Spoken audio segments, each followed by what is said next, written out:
Aqui me sinto em uma comunidade acolhedora, diversa e interessante.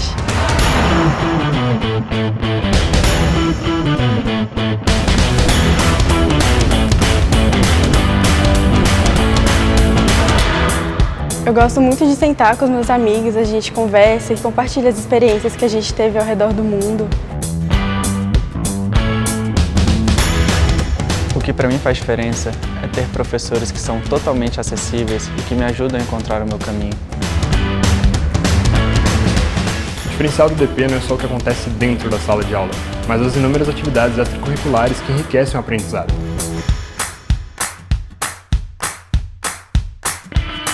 Aqui encontrei colegas que são inspiração, tanto pelo que pensam quanto pelo que fazem.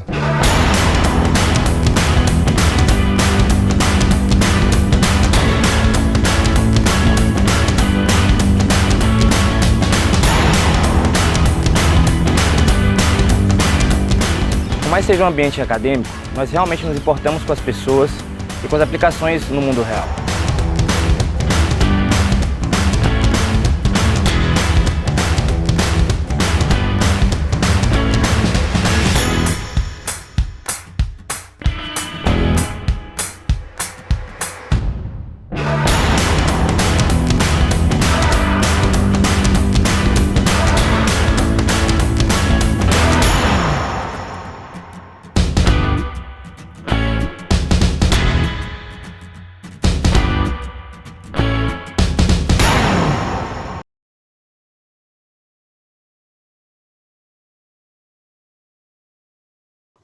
Boa noite a todas e a todos. Tem mais umas pessoas entrando aí. Bom, pessoal, esse é o nosso curso Economia e Jornalismo, ou Economia para Jornalistas. Essa é uma iniciativa que faz parte de uma série de cursos abertos desse projeto Open Class aqui do IDP. O IDP é o Instituto Brasiliense de Direito Público, um centro aqui de Brasília, que é mais conhecido pela sua atuação no campo do direito, em que já existe uma tradição, mas que mais recentemente tem também aberto programas das áreas de administração, economia, agora também jornalismo, e é isso. Eu sou o Pedro Fernando Neri, eu estou coordenando esse curso, vou participar também de uma das aulas. Eu sou professor de economia aqui no IDP, fora daqui do IDP eu atuo como consultor legislativo do Senado Federal. Alguns de vocês devem me conhecer também lá do Jornal Estado de São Paulo, Estadão, em que eu tenho uma coluna às terças-feiras. Nesse curso, a ideia assim, foi montar alguma coisa que fosse útil para o pessoal do jornalismo, porque a gente sente que existe um desafio enorme para esse profissional, né? Como vocês viram na descrição desse projeto, é um profissional que tem que estar por dentro de muita coisa, sendo que especificamente na economia as informações são tipicamente de alta frequência, né? Muitas vezes uma mesma semana ou um mesmo dia pode conter a divulgação de diferentes indicadores, de diferentes relatórios. Existe uma demanda para o jornalista, porque ele é o profissional que está habilitado, digamos assim, a explicar, a mastigar essa informação para a população de uma forma que ela compreenda o que está sendo colocado, qual a importância dela na sua vida, né, no consumo da sua família, no seu trabalho, enfim, e tudo isso num ambiente, num cenário acho que cada vez mais desafiador, que é o cenário das fake news, o cenário das redes, né, muita informação correndo solto, o jornalista é chamado a desmistificar. Então a gente espera poder ajudar um pouquinho com esse curso, que foi pensado muito assim para familiarizar esse profissional com fontes de informação, por exemplo, onde pegar um determinado relatório, um determinado dado, esclarecer alguns conceitos, mas eu acho que fundamentalmente também a desmistificar as narrativas, né? Porque economia envolve uma série de interesses, então frequentemente variados grupos de interesse, variados atores não têm interesse que a informação que corre seja a melhor possível, né? E para ajudar a gente nisso hoje, a gente tem o privilégio de estar falando com o Carlos Góes. O Carlos está falando com a gente direto de San Diego, na Califórnia, onde ele faz o doutorado dele. Para vocês que tinham dúvidas, o Carlos Góes é uma pessoa só, não é uma equipe, não é uma série de pessoas, é um cara só que faz tudo o que ele faz, é um dos caras mais completos que tem em termos de conhecimento de teoria, em termos de conhecimento de dados, e é um cara muito didático e vai ajudar a gente nesse curso com conceitos e narrativas de PIB, de desigualdade, de pobreza, que são assuntos sempre muito prementes. Então, sem mais delongas, eu queria dar boas-vindas a todas e a todos, agradecer muitíssimo, Carlos, por estar com a gente hoje e passar a palavra para ele. É com você, Carlos. Obrigado, Pedro. É um prazer estar aqui falando com todos vocês aí do Brasil. Boa noite para vocês, boa tarde aqui para mim. Meu nome como o Pedro falou, meu nome é Carlos Góes, eu sou pesquisador-chefe do Instituto Mercado Popular, que é um instituto de pesquisa em políticas públicas baseado em São Paulo, e o que a gente faz é tentar desenhar determinadas políticas públicas para o Brasil, baseadas no estado da arte e da evidência científica, conciliando alguns objetivos que são muito importantes, como responsabilidade fiscal e equidade e justiça social. Um pouco sobre mim, eu faço meu doutorado, como o Pedro disse, aqui na Universidade da Califórnia, em San Diego, sou mestre em Economia Internacional pela Universidade Johns Hopkins, também aqui nos Estados Unidos, na área de Washington. Eu trabalhei para o Fundo Monetário Internacional como analista econômico, também como consultor da Organização Mundial do Comércio, e trabalhei um tempo no governo, na época do governo Temer, eu fui assessor econômico especial da Presidência da República. Essa aula vai ser basicamente um pano de fundo geral, um panorama geral sobre dados de desigualdade, equidade, crescimento e desenvolvimento do século XXI no mundo e no Brasil, para mostrar também um pouco que uma boa parte das nossas percepções e narrativas que a gente vê sobre isso no jornal, em muitos jornais, às vezes são um pouco distorcidas, e eu vou tentar tornar isso um pouco interativo para ver o que vocês acham que é a realidade e depois guiar vocês em relação aos dados que a gente conhece sobre essa realidade.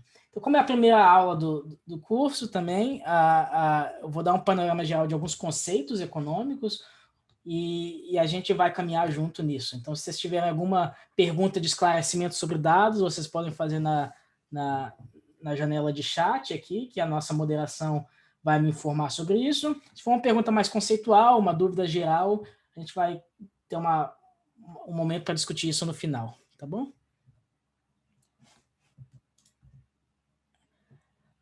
Todos vocês, quem quiser ligar a câmera, eu agradeço muito as poucas pessoas que estão ligando a câmera. É muito bom para mim ter uma reação, um feedback do rosto de vocês, para saber se vocês estão perdidos ou não.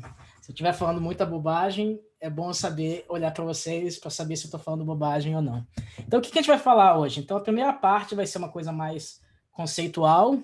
Então, perguntando por que alguns países são ricos e outros países são pobres? Quais são as teorias e quais são os fatores que levam a diferenças entre riqueza, níveis de consumo diferentes entre os países e outros países que não têm esse acesso.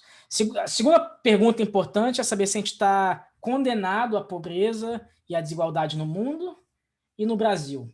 E essas são certamente perguntas muito relevantes para a realidade contemporânea e a gente vai tentar responder elas com a melhor evidência científica disponível. Então, a primeira coisa que a gente tem que entender é que o estado comum da humanidade foi um estado de baixos padrões de consumo e de renda. Então, o que esse gráfico tem? Ele mostra qual que é a renda por pessoa ao longo da história em dois países. A linha azul é o Reino Unido e a linha vermelha é a China. Então, historiadores econômicos, com base em evidência muitas vezes arqueológica de consumo das pessoas, conseguiram construir uma estimativa sobre renda per capita das pessoas que viviam no que hoje é o Reino Unido, desde o ano zero até a contemporaneidade, sabe? Então, esse é um trabalho muito sério de história econômica que tenta fazer essas estimativas. Então, o que a gente vê? Tem alguma flutuação de ganho de renda antes da Revolução Industrial, mas a verdadeira ruptura histórica é esse momento de variação muito grande dos padrões de renda e de consumo que existiam naquela região, a partir do século XVIII, XVII e XIX, quando você tem uma ruptura dos padrões de consumo e você passa a ter um nível de renda e de bem-estar material muito maior a partir daquele momento. Isso é uma coisa que provavelmente vocês viram na escola. Mesma coisa com a China. Então, a China, a gente tem uma estimativa menor, que vai alguns séculos atrás, mais ou menos desde 1700, 1800, e você tem uma estabilidade muito grande no nível de consumo, até quando você tem a abertura econômica realizada lá na China por Deng Xiaoping, com as zonas econômicas especiais e o que eles chamam hoje de socialismo de mercado, né? Então, você flexibilizar alguns mercados, permitir propriedade privada, e você tem ganhos muito grandes de bem-estar material na China, apesar de ainda ser um país pobre em termos relativos, você tem momentos de ruptura histórica nos padrões de consumo. Tradicionalmente, a gente tem esse nível de renda muito baixo, em algum momento a gente teve uma ruptura nesses ganhos, nesses níveis de renda. Por que a gente enriquece? Por que essas coisas acontecem?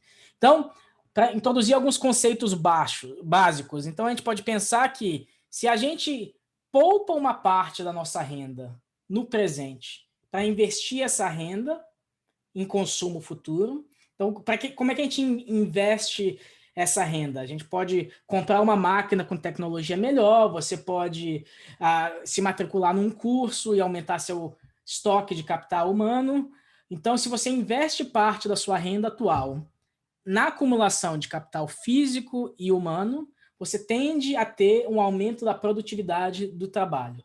Uma vez que você chega nesse momento, você pode ter uma situação muito positiva, em que você tem aumentos de salários, lucros, produto e arrecadação de impostos, porque tudo isso depende do nível de produto que você tem, e ao mesmo tempo em que você tem, com o aumento da produtividade, queda nos custos, queda na inflação e queda nas alíquotas marginais de impostos, porque na medida em que o produto aumenta, você consegue arrecadar mais, mesmo que você tiver uma alíquota menor.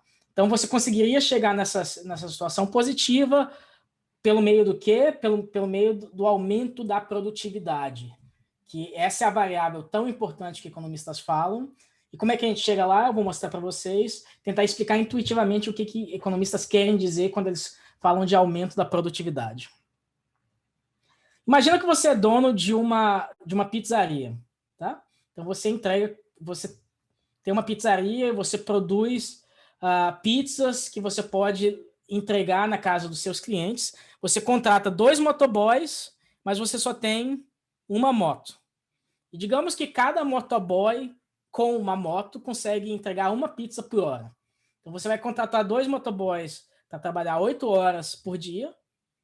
Você não é o melhor dono de padaria que tem, porque você vai contratar um motoboy para trabalhar 8 horas por dia, 2 deles e você só tem uma moto. O que isso significa? Isso significa que você vai conseguir entregar 10 pizzas por dia, certo? Vamos dizer que você trabalha de 8 a 6, cada um dos motoboys vai ficar inativo em algumas horas, seja para o almoço, seja porque ele não tem uma moto para trabalhar, mas você contrata os 2 para trabalhar desde 8 da manhã até as 6 da tarde, isso são 10 horas, então você vai conseguir entregar 10 pizzas por dia.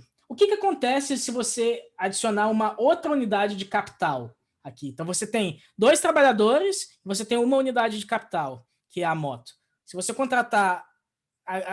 conseguir outra unidade de capital, agora os motoboys não vão precisar ficar parados mais, certo? Eles vão continuar tirando as suas 2 horas para almoço, mas cada um deles vai trabalhar 8 horas por dia e cada um tem uma moto disponível para si. Então, cada um trabalha 8 horas por dia, entrega 8 pizzas, e você conseguiu, agregando essa nova unidade de capital, você aumentou a produtividade do trabalho. Por quê? Porque, em média, antes você entregava 10 pizzas para 2 trabalhadores, e agora você entrega 16 pizzas para 2 trabalhadores. Então, o produto por trabalhador subiu de 5 pizzas por dia para 8 pizzas por dia. À medida que você agrega outra unidade de capital, você consegue aumentar a produtividade do trabalho e levar a esse ciclo virtuoso de você conseguir aumentar a renda ao mesmo tempo em que você reduz determinados custos. Ok, essa é a parte conceitual. Qual que é a evidência que a gente tem sobre isso? Então, nesse gráfico eu estou mostrando para vocês uma distribuição de países no mundo. Então, cada bolinha aqui é um país, certo?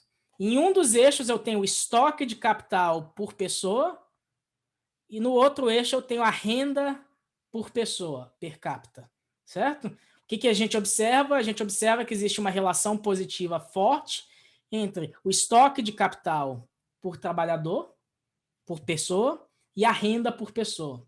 Então, isso é só uma correlação, não é nada causal necessariamente, mas a gente sabe que países que têm mais capital por trabalhador também tendem a ter maior renda por trabalhador. Tá? Então, a gente falou isso, capital físico como a motocicleta. Então, capital são coisas como motocicleta, computador, máquinas e equipamentos, que à medida que você adiciona mais capital para o mesmo número de trabalhadores, você aumenta a produtividade do trabalhador, como a gente viu no exemplo aqui da pizzaria. Outra coisa que a gente pode ver é o estoque de capital humano. O que economistas querem dizer quando a gente fala de capital humano? É vocês fazerem cursos para aumentar o conhecimento de vocês, e à medida que vocês têm mais conhecimento, vocês se tornam mais eficientes no trabalho em que vocês estão fazendo. Então, no caso dos motoboys, seria, por exemplo, experiência que eles têm ao dirigir suas motos, e eles conseguem entregar suas pizzas mais rápido, por exemplo. Em vez de entregar só uma pizza por hora, eles entregariam 2 pizzas por hora. Uma das variáveis que economistas usam para medir isso é escolaridade. Então, nesse gráfico, a gente também mostra uma relação forte entre escolaridade, que a gente tem nesse eixo vertical, e renda per capita, que a gente tem no eixo horizontal. Então, de novo, é só correlação, não necessariamente é nada causal, mas a gente mostra que mais capital humano por trabalhador tende a significar maior renda. Tá? Então, eu imagino que vocês entendam como escolaridade está relacionado com capital humano. Significa que a gente vai para a escola, a gente está aprendendo novas coisas e significa que a gente consegue ser mais produtivo no nosso trabalho. Imagina a diferença para alguém que trabalha como caixa de uma loja em saber as 4 operações e não saber as 4 operações. Obviamente, se você sabe as 4 operações, você vai ser mais eficiente no seu trabalho do que se você não souber as 4 operações. Então, à medida que você vai para a escola, você aprende coisas novas, você aumenta o seu estoque de capital humano. É isso que economistas querem dizer quando a gente usa esse termo. Ok. Então, a gente viu que, à medida que a gente aumenta o nosso estoque de capital físico e humano, a gente tende a aumentar a produtividade do trabalhador. Outra coisa que economistas abordam quando a gente fala de aumento de produtividade são de instituições. Esse termo que muitas vezes parece uma caixa preta, mas o que a gente quer dizer quando a gente está falando de instituições?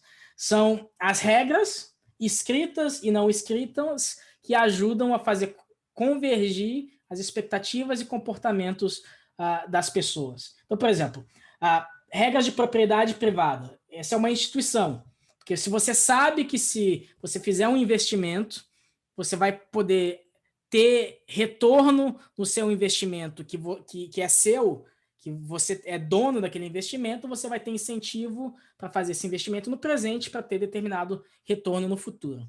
Então, existe esse livro que é muito famoso, de 2 economistas, Daron Acemoglu, do MIT, e James Robinson, de Chicago. Provavelmente alguns de vocês já ouviram falar nele, que se chama Por que as Nações Fracassam. Eu recomendaria que vocês leiam pelo menos o primeiro capítulo desse livro, que ele começa com o seguinte exemplo. Então, ele fala que existem 2 cidades muito parecidas com o mesmo nome.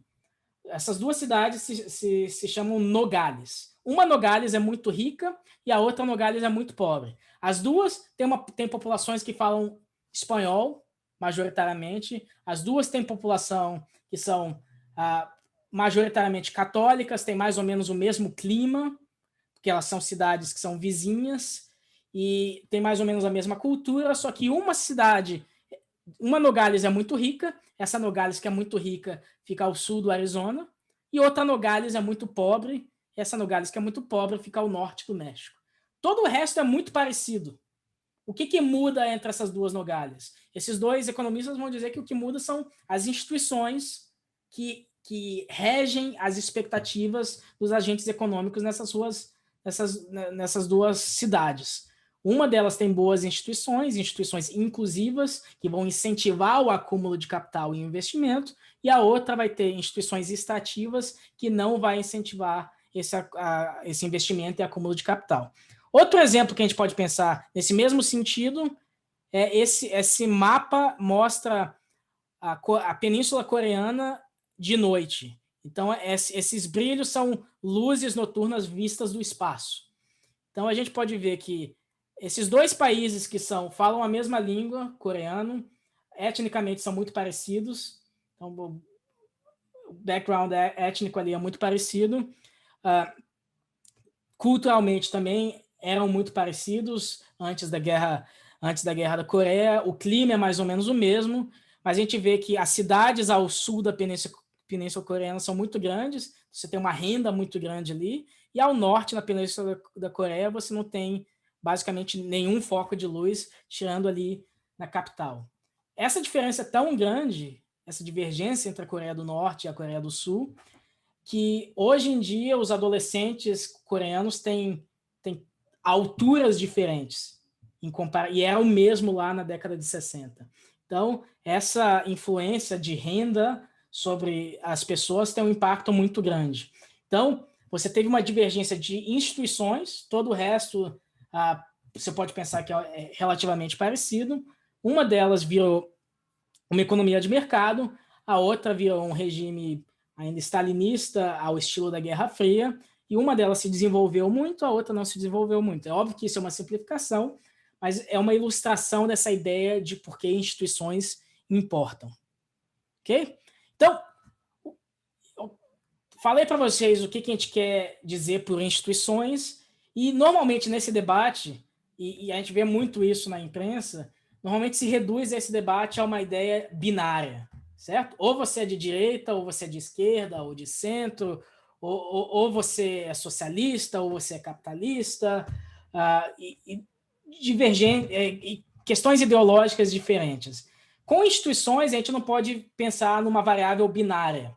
Na verdade, a gente tem que pensar num espectro, numa variável contínua, certo? Então, você pode pensar em alguns países que têm instituições mais inclusivas e outros países que têm instituições mais extrativas, certo? Então, tem um exemplo muito interessante, tem um vídeo que vocês podem achar na internet, quando o Hugo Chávez ainda estava vivo, ele caminhava por Caracas e falava assim, nesse café aqui, Bolívar uma vez comeu um bolo, então a gente vai expropriar isso, porque é um patrimônio do povo venezuelano. Da perspectiva de quem era o dono daquele café, daquela padaria, isso é uma incerteza muito grande, porque se você não sabe se amanhã o investimento que você fez no seu negócio, você vai poder colher os frutos dele, obviamente você não tem incentivos para continuar fazendo aquele investimento, acumulando capital físico e humano para aumentar a produtividade do seu negócio, certo? Então, instituições como a propriedade privada têm um impacto muito grande na determinação do caminho das nações. Então, a gente pode pensar num espectro em que alguns países, eu só trouxe alguns exemplos, então, como Nova Zelândia e a Suíça, têm instituições inclusivas, e em outros países você tem instituições extrativas, como no exemplo da Coreia do Norte, onde tudo basicamente depende do humor do ditador em questão, certo? Então não existem regras que guiam a expectativa dos agentes, como, por exemplo, em alguns países você tem leis que aumentam a previsibilidade e o comportamento do Estado. Então, não quer dizer que você não pode ter transferência de renda, é óbvio que você pode ter transferência de renda, mas a questão é saber se essas regras são arbitrárias ou não. Se elas simplesmente dependem de quem está no poder ou não, ou se elas são previsíveis a ponto de que, quando você vai fazer o seu investimento, por exemplo, você sabe exatamente o que vai acontecer. Então, alguma evidência que instituições importam. Isso aqui vem de um trabalho meu, e, de novo, cada bolinha aqui é um país, só que isso é ao longo do tempo, desde 2000 até 2012, uma análise estática, porque é só a dimensão entre países para cada ano. Existe uma relação forte entre a economia de mercado, que é uma proxy para instituições, e renda per capita. E também na análise dinâmica, que é uma coisa mais causal, que é o meu trabalho acadêmico, mostra qual que é o efeito causal da melhoria das instituições na renda per capita. Você também tem uma mesma relação. Então, à medida que você tem uma melhoria exógena nas instituições, numa proxy para as instituições, você vai ter um aumento na renda per capita esperada. Então, e isso é diferente entre países em desenvolvimento e países desenvolvidos. Então, nos países em desenvolvimento, uma melhoria das instituições leva a um aumento esperado na renda per capita grande. Então, uma melhoria de 1% nas instituições, na proxy para as instituições, leva a um aumento de 2,5% da renda. Nos países desenvolvidos, essa relação é muito menor. E isso faz sentido intuitivo, né? Imagina que a gente tem uma melhoria nas regras para você abrir seus negócios. Aqui no Brasil, a gente sabe que tem muita burocracia. Alguém assume a presidência da República e decide que, em vez da gente precisar ir em cartório, vai ser tudo eletrônico, vai ser tudo simples. Você vai ter um ganho de eficiência muito grande. Países que já têm essas instituições funcionando bem, como a Nova Zelândia, Austrália e Suíça, por exemplo, você tem um ganho na renda per capita na melhora das instituições, mas esse ganho é muito menor. Então, isso mostra também que a melhora institucional tem um retorno muito maior em países em desenvolvimento. Você pode dizer que você não acredita nessa ideia de economia de mercado como instituições.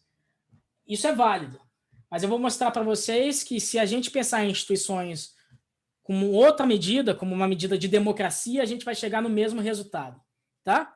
Então, essa é a mesma análise estática que eu mostrei para vocês. Então, cada bolinha é um país. Só que a gente está usando um índice da The Economist de democracia. Certo? Então, países que são classificados como menos democráticos estão na parte esquerda, e países que são classificados como mais democráticos estão no lado direito. A gente tem dois grupos de países aqui. São os países produtores de petróleo, estão em vermelho, e os países não produtores de petróleo, ou pouco produtores de petróleo, estão em azul. E a gente vê que existe uma correlação forte entre você ser um país democrático e você ter renda maior. A exceção são exatamente esses países produtores de petróleo. Então, os países produtores de petróleo do Oriente Médio, por exemplo, a Arábia Saudita, Catar e Kuwait, eles conseguem ter renda alta por causa da produção de petróleo, mesmo não sendo democráticos. Mas, para a maioria dos países que não dependem muito da produção de petróleo, a gente tem aqui Noruega, Suécia, Suíça, Nova Zelândia, Estados Unidos, a gente tem uma relação média em que países mais democráticos tendem também a ser países mais ricos. Tá? Então, essa é a análise estática.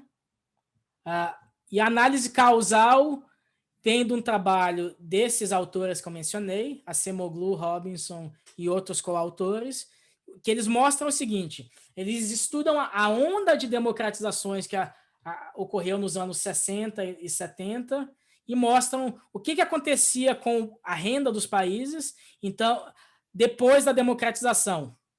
Então, isso aqui mostra o seguinte: o que aconteceu, qual que é o efeito esperado na renda dos países quando os países se democratizam. Então, mostra que, ao longo do tempo, países que se democratizaram, comparando com países similares que não se democratizaram, eles se tornaram mais ricos depois da democratização. Tá? Então, entenda você instituições como economia de mercado, como democracia, todas essas coisas mostram que, à medida em que você tem instituições inclusivas melhores, que aumentam a previsibilidade, que tem regras menos arbitrárias, você tende a ter um aumento futuro na renda desses países. Então, a gente entendeu mais ou menos por que países enriquecem.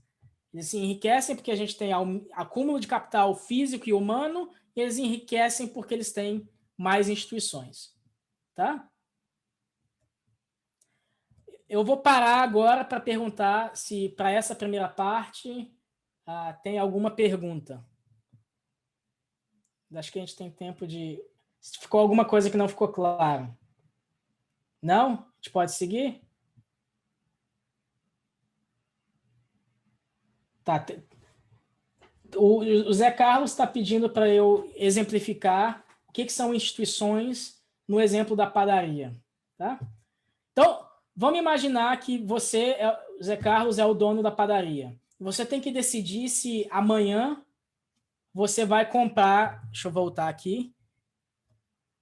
Você vai comprar essa moto que vai aumentar a produtividade dos seus trabalhadores e, com isso, você vai conseguir pagar eles um pouco mais. E aumentar seu lucro também.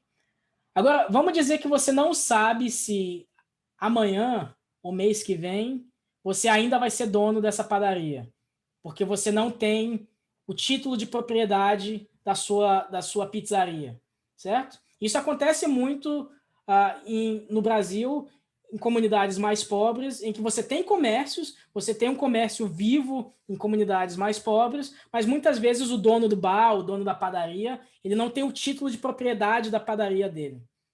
Isso aumenta muito a incerteza para saber se ele vai poder fazer investimento, porque ele não sabe se ele vai ser dono da padaria ou da pizzaria amanhã, certo? Então, se você tem um título de propriedade que te dá certeza que você vai ter o retorno do investimento que você fez, você vai ter maior previsibilidade em relação ao seu investimento e você vai ter maior incentivo para acumular capital. Tá? Então, as instituições atuam por esse mecanismo, por exemplo.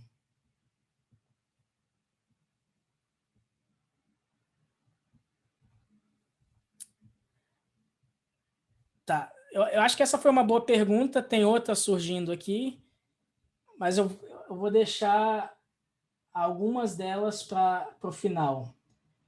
Então, tem uma pergunta interessante,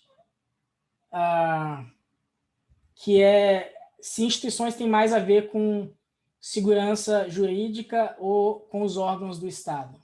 Então, instituições são as regras escritas ou não escritas que ajudam a convergir as expectativas dos agentes econômicos. Então, parte delas são leis, né? Então, você pode ter uma lei que garante seu direito de propriedade sobre determinada coisa, e isso ajuda a convergir a expectativa dos agentes sobre isso.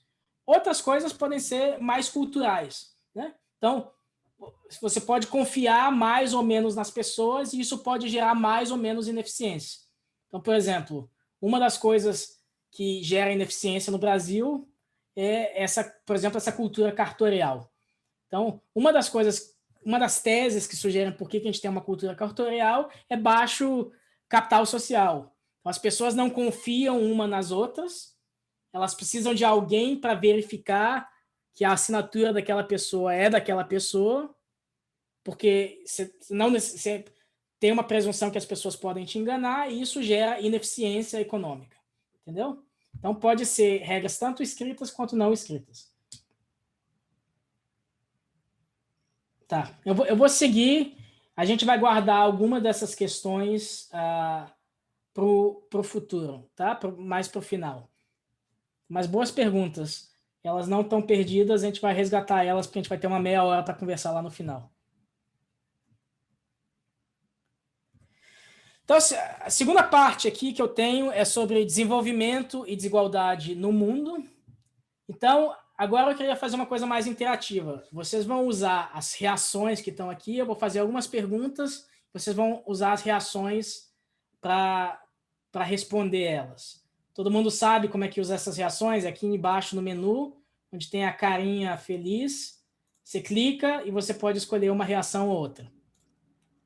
Tá? Então, a primeira pergunta que eu vou fazer para vocês é o seguinte: quem acha que a pobreza vem diminuindo no mundo vai usar o aplauso.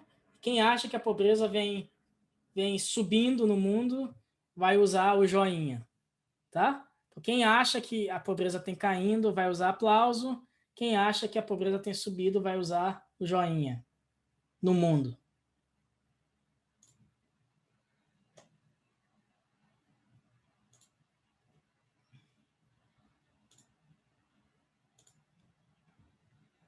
Ok, mais ou menos dividido. 2/3 acham que tem caído, 1/3 acha que tem subido. Então, a gente tem uma divergência relativamente grande. E a segunda pergunta é, agora sobre desigualdade. Quem acha que a desigualdade tem caído no mundo vai usar o aplauso. Quem acha que a desigualdade tem subido no mundo vai usar o joinha.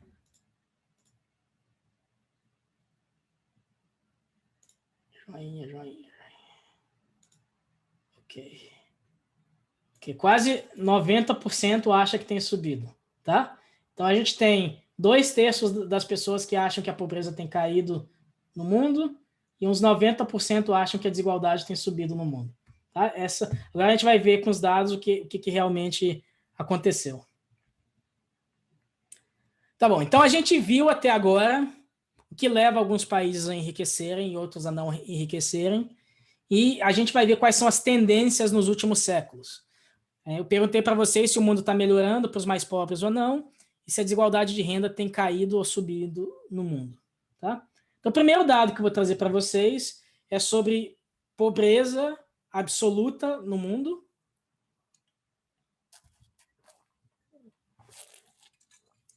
Esse gráfico mostra qual que é a população, a fração da população mundial, desde lá de 1820, que vive com menos de $1 por dia, obviamente já ajustado por inflação. Então, $1 de 1990, $1 de 1985 na linha vermelha, ajustado por inflação e ajustado por preços locais. Então, a gente vê que lá em 1920, 80% da população mundial vivia com menos de $1 por dia, e $1 já ajustado pela inflação. Tá? Já em 1980, segundo essa metodologia aqui, a gente tinha mais ou menos 30% da população mundial vivendo com menos de $1 por dia, que é uma das linhas internacionais da pobreza. Tá? Então, de novo, esse é um trabalho de 2 historiadores econômicos, um trabalho importante. Eu tenho um slide no final e isso vai estar disponível para vocês com todas as referências bibliográficas, tá? O meu trabalho e todos os papers. Tem um slide no final de bibliografia, para quem se interessar mais vai poder ver com detalhe tudo isso. E aqui a gente tem uma outra metodologia mais recente do Banco Mundial que pergunta qual que é a fração da população mundial que vivia com menos de $1,90 por dia. Agora, dólares constantes de 2011. Quando eu digo constantes, eu quero dizer ajustado por inflação. Tá? Então, 44% da população mundial vivia com menos de $1,90 por dia. Em 2015, menos de 10% da população mundial vivia abaixo dessa linha da pobreza de $1,90 por dia. Então, a maioria de vocês estava certo, que a pobreza no mundo nos últimos 2 séculos caiu substancialmente. A gente vivia num mundo em que 80% das pessoas era muito pobre, vivia com menos de $1 por dia, e hoje a gente tem um mundo em que a maior parte da população mundial vive acima dessa linha da pobreza. Não significa que são pessoas que esbanjam riqueza, mas que vivem acima dessa situação de pobreza extrema. Tá? E as pessoas que vivem abaixo dessa linha da pobreza são pessoas muito, muito pobres. São pessoas que vivem em situação de basicamente subsistência, tá? E vivem situações que para a gente é até difícil entender. Então, por exemplo, uma das principais causas de mortalidade infantil em alguns países da África subsaariana é poluição doméstica. O que isso quer dizer? São que as pessoas elas têm fornos de lenha dentro de casa, elas cozinham com lenha dentro de casa e isso gera poluição dentro da casa delas. E as crianças, muitas vezes, elas estão doentes, ficam doentes e morrem por causa desse tipo de coisa. Então, são situações em que eram comuns, até no Brasil da década de 80, quando alguns de nós éramos crianças aqui. Minha família é do Maranhão, então eu lembro de ir com minha família visitar coisas no interior do Maranhão, casa de taipo, que tinha, enfim, barbeiro de doença de Chagas, e o Brasil também, como a gente vai ver, se transformou nessas últimas décadas em uma geração. Ok, e agora a desigualdade. Então a gente viu que a maior parte das pessoas tem se tornado menos pobre, certo? Agora a desigualdade. Esse gráfico, medir desigualdade no mundo como um todo é difícil. Por quê? Porque a gente precisa ter dados de desigualdade entre indivíduos para muitos países do mundo, tá? Mas esse é um trabalho muito importante de um pesquisador específico. O nome dele é Branko Milanovic. Ele foi um dos pesquisadores-chefes do Banco Mundial, e ele é um dos maiores especialistas sobre desigualdade global, sabe? Desigualdade no mundo como um todo, tornando o mundo como um país, tomando o mundo como se fosse um único país. O gráfico da esquerda, ele tenta estimar um índice de Gini, fazendo uma média ponderada entre o Gini dos países. O índice de Gini é um índice que vai de 0 a 1, que mede desigualdade de renda. 0 seria uma situação em que todos têm a mesma renda. 1 seria a situação em que uma única pessoa tem toda a renda da sociedade. Ok? Então, esse aqui, ele mede uma desigualdade entre os países ponderada pela população deles. Dentro dos países, ponderada pela população deles. Então, essa metodologia indica uma queda substancial na desigualdade global desde a década de 70. E o índice da direita é um índice de desigualdade entre indivíduos, agregando muitas e muitas pesquisas domiciliares em vários países desse desse pesquisador Branko Milanovic, e ele também indica que desde do fim da década de 80 a gente tem uma queda importante na desigualdade entre indivíduos no mundo, desde o começo da década de 90, no fim da década de 80. Boa parte disso vem da queda da desigualdade entre países. Tá? Eu vou entrar um pouco nisso. Isso não significa que a desigualdade não possa ter aumentado em alguns países, certo?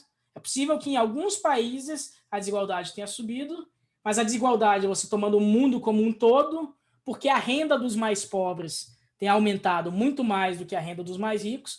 Os países muito pobres, você pode pensar como Vietnã, China, Índia.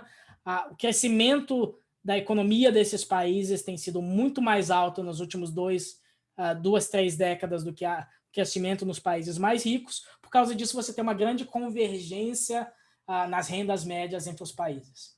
Tá bom?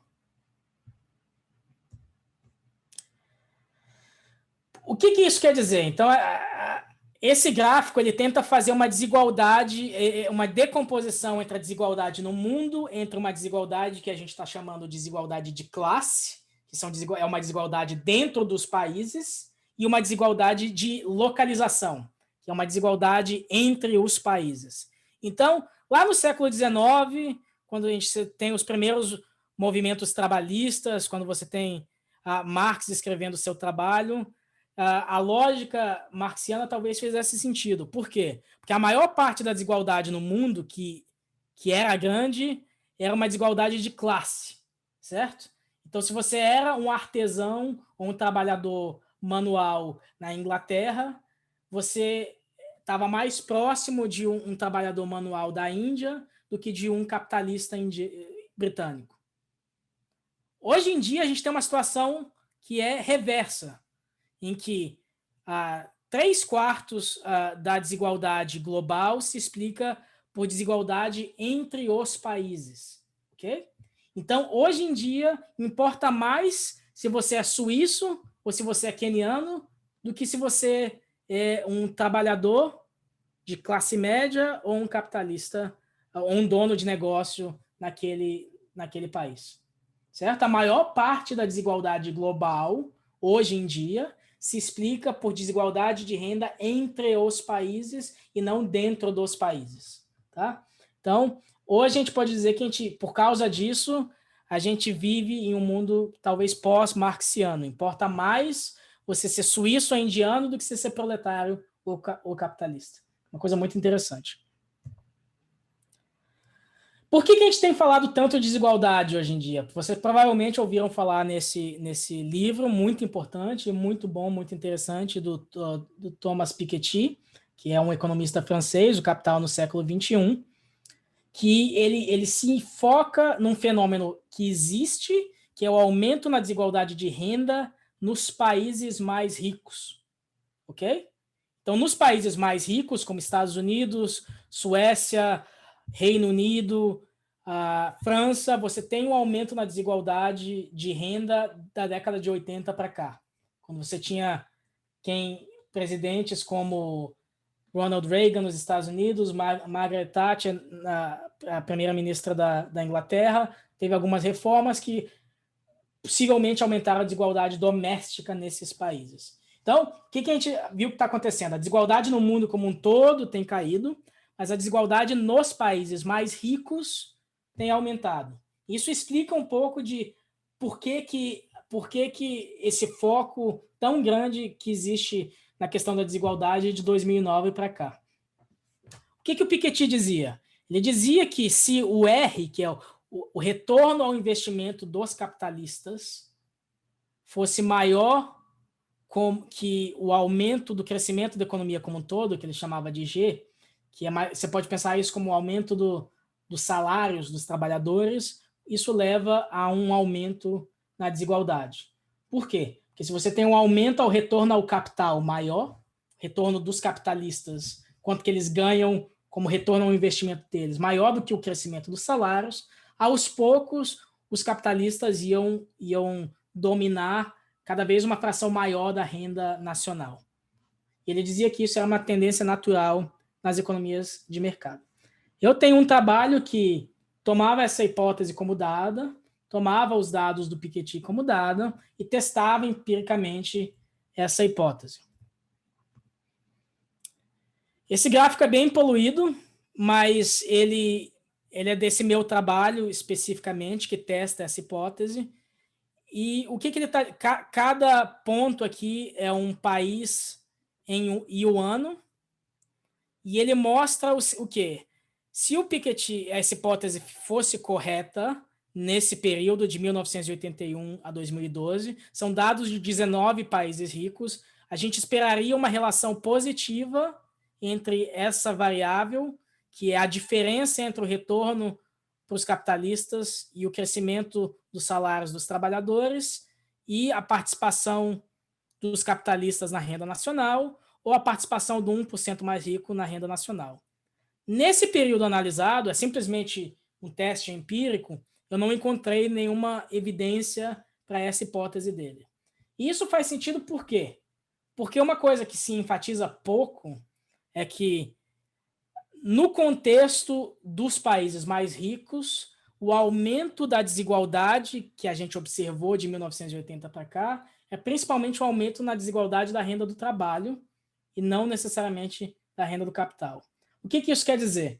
Isso significa que a diferença é entre o caixa de supermercado e os advogados, médicos, pessoas que trabalham para bancos, que são trabalhadoras, não são capitalistas, mas trabalham para o banco, sei lá, são traders lá em Wall Street, e a pessoa que tem um trabalho que não é desse tipo de não é esse tipo de trabalho, certo? Então você teve uma diferença muito grande entre tipos distintos de trabalho nos países mais ricos. Então, alguns grupos de trabalhadores que a gente pode pensar como esses advogados, esses médicos, esses trabalhadores altamente qualificados, entre aspas, que tiveram ganhos muito grandes na sua renda do trabalho em comparação aos outros trabalhadores. Então, não é necessariamente uma divisão entre capitalistas e trabalhadores, mas também uma diferenciação entre tipos distintos de trabalhadores, certo? Então, hoje em dia é muito difícil classificar, né? Quem que você é? Você é uma pessoa que que trabalha, né? Você não é um capitalista puro, você imagina um advogado. Um advogado trabalha, mas muitas vezes aqui nos Estados Unidos ele vai ganhar muito, muito dinheiro, às vezes mais de $1 milhão por ano.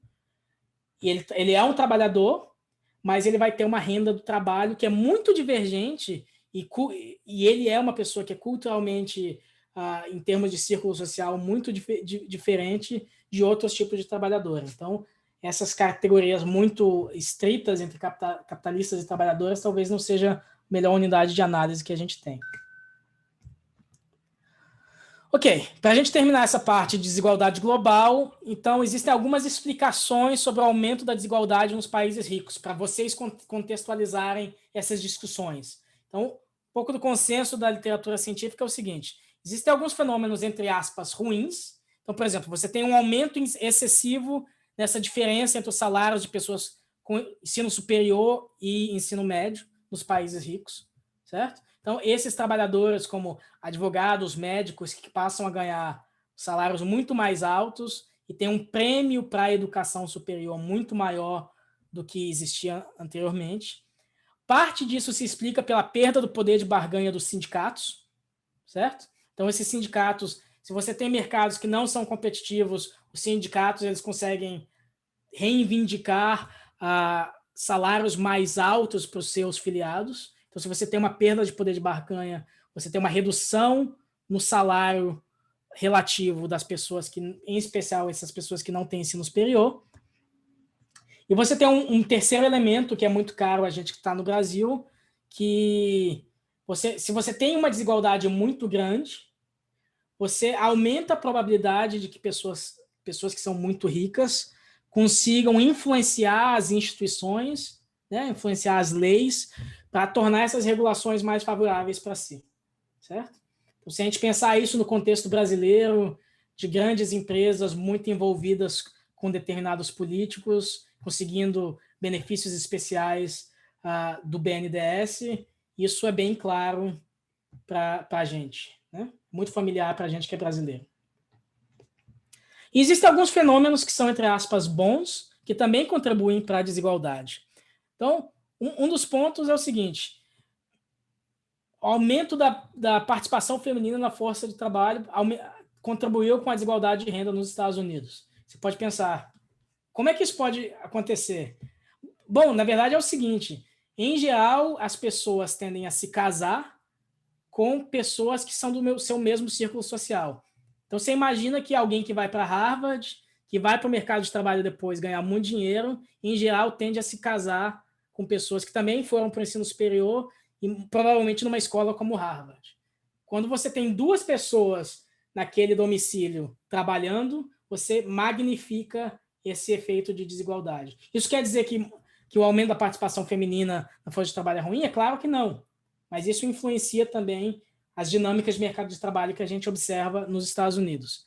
E um último ponto é que o aumento no grau da inovação tecnológica também pode levar ao aumento da desigualdade. Você pensa em pessoas como o Vale do Silício, Mark Zuckerberg, Bill Gates, essas pessoas trazem uma tecnologia nova, obviamente elas vão se tornar muito ricas por causa da sua inovação. Isso não quer dizer que a inovação que elas trouxeram é uma coisa ruim, mas existe um efeito sobre a desigualdade. Ok, a gente viu na parte, entender um pouco por que países enriquecem e por que países não enriquecem, e a gente viu mais ou menos um panorama geral do que está acontecendo com pobreza e desigualdade no mundo como um todo. Tá? Agora a gente vai ver alguns dados similares para o Brasil. Tá? Acho que agora é a parte que vai ficar mais interessante para todo mundo. Também uma parte disso é minha pesquisa, outra parte pesquisa de outras pessoas. Então, panorama geral. Todos vocês sabem que o Brasil tinha um problema crônico com inflação. Então, esse aqui é um gráfico da inflação, um índice específico de inflação ao longo do tempo. Então, já na ditadura militar, a gente tinha um nível bem alto de inflação. No começo dela, já era mais de 24%, 25% ao ano. No segundo período dela, mais ou menos 100% ao ano. E a gente tem o período hiperinflacionário brasileiro, em que a gente teve uma média de inflação anual de 1000%, chegando em março de 2020 em março de 1990, a gente chegou a 3... Porque esse gráfico é anual, mas em março de 1990, antes do Plano Collor, a gente chegou a 3.000% de inflação anual, por exemplo. E a gente vê que depois do Plano Real, a gente realmente resolveu esse problema, né? Então, a gente teve o período hiperinflacionário, teve tentativas de resolver esse problema com o Plano Cruzado, depois com o Plano Collor, todos eles foram temporários, e o Plano Real realmente estabilizou o índice de preços brasileiros, e isso persiste até hoje. Ok, esse gráfico mostra mais ou menos a mesma lógica de percentual da população vivendo na extrema pobreza, mais ou menos como a gente viu para o mundo, o que aconteceu para o Brasil. Tá? Esse é um dado...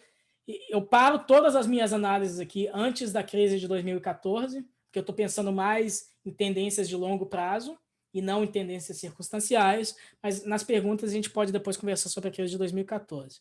A gente vê que ficou mais ou menos estabilizado desde a metade da ditadura militar até o Plano Real. A gente tem uma distorção temporária causada pelo Plano Cruzado, mas isso é simplesmente uma questão temporária que não resolveu sistematicamente o problema. E o Plano Real, simplesmente a desinflação, coincidiu com a saída de mais ou menos, em 2 anos, 9 milhões de pessoas da miséria.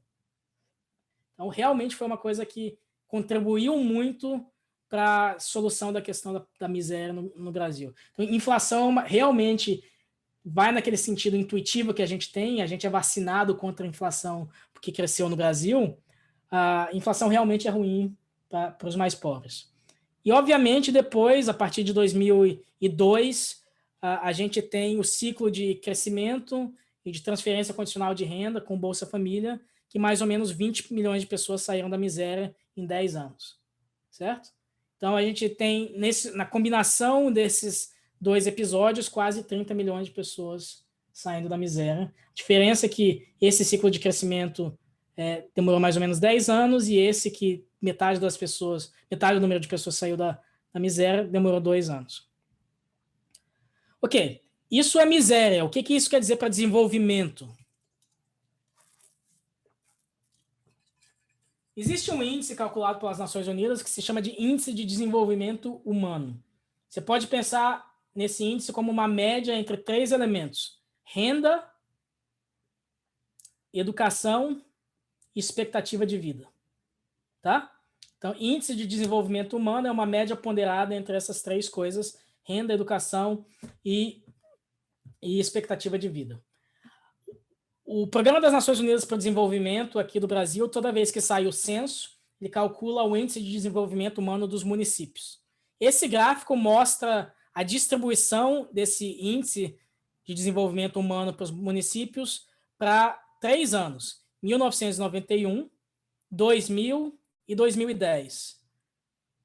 O que esse gráfico quer dizer? Ele mostra a distribuição dos municípios, mostra que alguns municípios lá em 1991 tinha o índice de desenvolvimento muito baixo, outros tinham o índice de desenvolvimento relativamente médio-alto, mas a maioria deles estava aqui nesse nível de médio-baixo, certo? E eu estou indicando também a mediana, que divide a amostra de municípios entre metade dos municípios estão abaixo dessa linha, metade dos municípios estão acima dessa linha. À medida que essa curva se move para a direita, isso significa que o conjunto de municípios brasileiros tem se tornado mais desenvolvido. E à medida que ela se torna mais estreita, essa curva, se mostra que a desigualdade de desenvolvimento entre municípios tem se tornado menor. Então, ao longo dessas 2 décadas, a maior parte dos municípios brasileiros se tornou mais desenvolvida nesse critério de renda, educação e saúde, né, expectativa de vida, e a desigualdade de desenvolvimento desses municípios também se tornou menor. Então, a gente teve uma melhoria muito importante nessa geração, que é a minha geração. Eu nasci em meados da década de 80, e de meados para final da década de 80, e ao longo da minha vida, os municípios brasileiros avançaram bastante em desenvolvimento humano. E isso aumentou muito na década de 2010, mas mesmo na década anterior, que foi a década da estabilização e da democratização, entre 1990 e 2000, a gente teve um avanço muito substancial em desenvolvimento humano dos municípios. Então, eu sei que a gente gosta de ser muito pessimista no Brasil, a gente acha sempre que as coisas são ruins, que o Brasil é muito pobre, que as coisas não melhoram, mas o que os dados indicam é que a maior parte dos municípios brasileiros teve um ganho muito substancial de desenvolvimento humano ao longo da nossa geração. Ok. E desigualdade no Brasil? Esse gráfico mostra o índice de Gini, que eu lembro para vocês que o índice de Gini é um índice que resume a desigualdade de renda em determinado país ou no mundo, em que 0 é igualdade perfeita e 1 é desigualdade total, certo? Então, e eu vou entrar em alguns detalhes técnicos aqui para a gente entender como interpretar essas coisas. E esse índice de Gini que eu trago aqui, ele é calculado com base em pesquisas de domicílio, como a PNAD, e ele captura melhor a renda do trabalho e não tanto a renda do capital. Eu vou entrar nisso no próximo slide. Então, a gente vê que ao longo de toda a década de 70, 80 e meados da década de 90, o índice de desenvolvimento, o índice de desigualdade no Brasil, o índice de Gini, se torna mais ou menos estável. A partir lá de 1999, ele começa a declinar. E em 2001, quando a gente começa o nosso ciclo de crescimento, e também programas como Bolsa Escola, Vale Gás e depois Bolsa Família, você tem uma queda maior na desigualdade de renda. E eu vou só enfatizar que crescimento é muito importante para essa relação, porque também no resto da América Latina, essa linha preta ela mostra uma média de 5 países da América Latina, 4 países, na verdade, porque eu excluí o Brasil, Colômbia, Chile, México e Peru. Na média da desigualdade desses 4 países, você também tem uma queda, ao mesmo tempo que a gente tinha uma queda aqui no Brasil, nesse índice de Gini de desigualdade de renda, capturando principalmente desigualdade da renda do trabalho, coisas como salários. Então, isso faz muito parte da nossa percepção da desigualdade, da queda da desigualdade que a gente teve entre 2000 e 2010, certo? Isso tinha muito a ver com a popularidade do presidente Lula, por exemplo, que a gente tem essa percepção muito clara de que teve aumento de renda, como teve, com queda na pobreza alta, e também uma percepção de queda na desigualdade, certo? Isso é um pouquinho enganador em certo sentido, e depois eu vou dizer por que não é tão enganador. Existe uma parte da pesquisa econômica que tenta corrigir esses dados de Gini com dados do imposto de renda. Qual que é a lógica? A lógica é que pessoas que são muito ricas, em geral, não são entrevistadas ou tendem a ser menos entrevistadas por pesquisa a domicílio, certo? Então, a PNAD tem dificuldade em ter gente com o perfil do Abílio Diniz, entendeu? Porque o Abílio Diniz muitas vezes não responde, ele não atende o telefone, entendeu? Ou então ele não está em casa. Ou então, se ele estiver em casa, quem vai atender a porta vai ser a empregada dele, não vai deixar o entrevistador do IBGE entrar na casa dele, certo? Então, a gente tem que corrigir esses dados de pesquisas a domicílio com dados das declarações de imposto de renda que capturam melhor os muito ricos para ter uma noção clara do que aconteceu com a desigualdade no Brasil. Tá? Existe um trabalho muito, muito bom de um pesquisador do IPEA, o Pedro Herculano Souza. Esse cara, essa figura é da tese de doutorado dele, na UNB, e esse cara, ele publicou um livro chamado História da Desigualdade no Brasil, que ganhou o Prêmio Jabuti desse ano. Tá? É um trabalho que eu recomendo muito, além do Pedro ser um cara fenomenal, é um trabalho muito bem feito, que mostra diferentes medidas de desigualdade do topo, né? Desigualdade dos muito ricos. Então, o que esse gráfico aqui mostra? A linha preta ela mostra qual que é a fração da renda nacional, que é apropriada pelo 1% mais rico. Então, de toda a renda que tem no Brasil, quanto que o 1% mais rico recebe a cada ano? O pico... Então, essa é uma medida de desigualdade que é diferente do Gini, tá? Mas outra ideia de desigualdade. A gente vê que ela é relativamente estável, então ela fica mais ou menos em 25% ao longo de quase um século. Né? Então, mais ou menos 1/4 de toda a renda nacional vai para um 1% mais rico, mas ela varia com alguns ciclos. Né? Então, na época do Estado Novo, ditadura varguista, ela cresce muito, ela atinge um pico, depois ela cai no período democrático seguinte ao Estado Novo, ela sobe de novo com a ditadura militar e ela cai de novo no período democrático. Esse ponto aqui, de 1996, salvo engano, ele é só uma distorção estatística, vocês podem ignorar ele. Foi uma mudança na lei fiscal que incentivou as pessoas a declararem mais renda, tá? Então, o importante é essa tendência de aumento na ditadura do Estado Novo, queda no período democrático, aumento na ditadura militar e queda no novo período democrático. Tá? Mas o que essa medida indica também? Que a partir de 2003, que é esse período em que a gente tem uma percepção muito clara que caiu a desigualdade no Brasil, principalmente ali a partir do governo do presidente Lula, na verdade não caiu essa medida de desigualdade do topo. Certo? A gente não sabe exatamente por quê. A gente pode ter algumas intuições, né? Então, a gente pensa hoje em dia naquele período, em um período em que os pobres tiveram ganhos muito grandes de renda, isso é verdade, porque a pobreza caiu muito, mas também, talvez, os grandes empresários brasileiros não estavam mal, né? Então, a gente pensa de empresários que recebiam crédito subsidiado do governo, por exemplo. Uma vez que a gente corrige os dados do Gini, então, essa linha branca são os dados do Gini corrigidos pela subnotificação dos muito ricos, usando esses dados do imposto de renda para corrigir esses dados anteriores que eu mostrei para vocês, que mostravam uma queda nesse período de 2003 adiante. O interessante é que, uma vez que a gente faz essa correção, existe uma queda muito grande no período de estabilização econômica, mas quando a gente chega mais ou menos em 2005 e 2006, essa queda para de acontecer. Tá?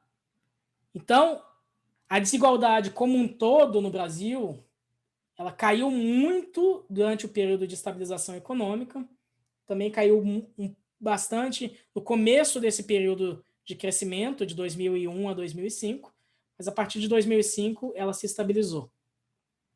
Tá? Então, como é que a gente interpreta essas duas diferenças? Como eu disse para vocês, essa medida da PNAD, ela captura melhor a desigualdade da renda do trabalho. Então, é mais ou menos a desigualdade entre os pobres e a classe média alta. Entendeu? Por quê? Porque a classe média alta ela também trabalha e a renda do trabalho é capturada relativamente bem por essas pesquisas domiciliares.